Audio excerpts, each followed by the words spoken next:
keberadaan gedung putih tempat para penjahit pakaian di kawasan Ambon Plaza tampak rusak parah.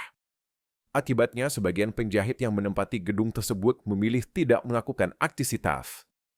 Hal ini menambah penderitaan panjang bagi mereka dalam mencari nafkah bagi keluarga.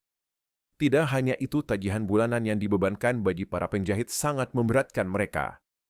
Lantaran harga sewa lapak yang ditagih para petugas tidak sebanding dengan pendapatan.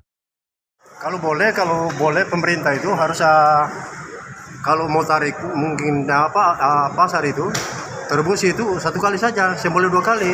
Sebab masyarakat itu jangan mengeluh. Ada alasannya begini, dia tarik 2 kali. Tanpa sampang lah, apalah. Sebenarnya masyarakat mau ambil uang di mana? Sedang penghasilan pasar ini di sini kan masih sepi. Penghasilannya hanya berapa saja.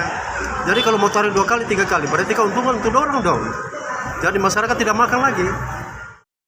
Menurut para penjahit, mereka sering diancam dinas terkait jika tidak mampu membayar harga sewaan.